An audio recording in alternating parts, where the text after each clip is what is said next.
Picture the scene. You're sitting at home, browsing the internet for amusing cat videos.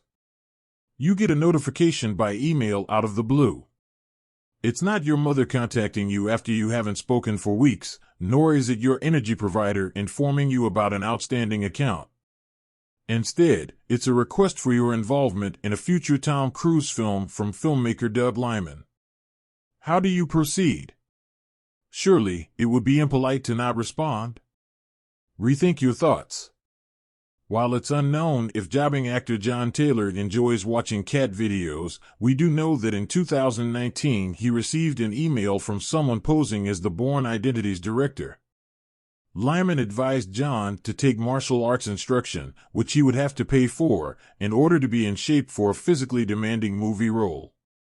To be ready for the part, he was also instructed to view many movies every day. After that, John got in contact with someone he believed to be Donna Langley, the chairperson of Universal, who requested that he utilize Skype to act out a scene from a movie while taking off his pants. That final request may not have been shocking given the present political atmosphere and the numerous reports of sexual harassment involving celebrities like Kevin Spacey, Harvey Weinstein, and others in the media. Not that Langley would ever ask for something so naughty, mind you. But it was the last straw for John, who had been duped all along in what turned out to be a sophisticated con. In the recently released documentary series on Apple TV Plus called Hollywood Con Queen, John Taylor shares his encounters with the con artist posing as Langley and Liman. Not just him as being interviewed. We also learn about the experiences of other people who fell for the scam, such as photographer Will Strathman, who got an email from someone posing as movie producer Amy Pascal. A short while later, Will had a phone conversation with Pascal.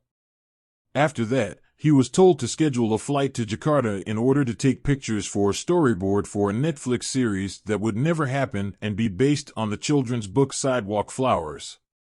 Will was told he would get his money back, but he still had to pay for his own flight and other costs. He never had his money returned. He lost more than $54,000 altogether in the fraud. Who, then, was this individual posing as Amy Pascal? Not just Pascal, but also other prominent figures in Hollywood?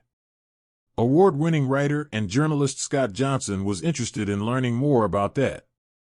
In the documentary, he discusses the Con Queen case and explains why he wanted to find out more about the con artist as well as how he located them in the UK.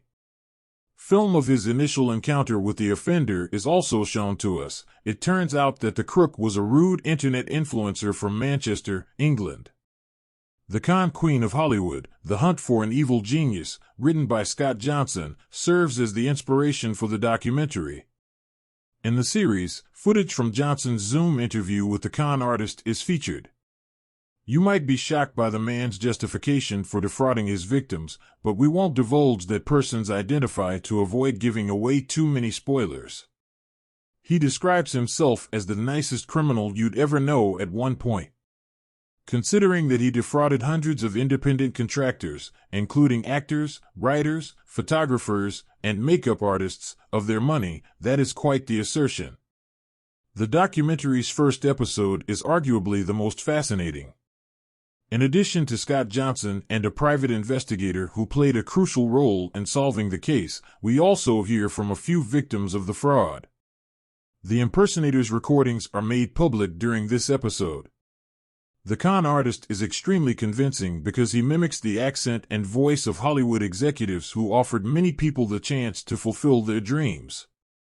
The scene where Scott finds the imposter and his ensuing discussions with him are included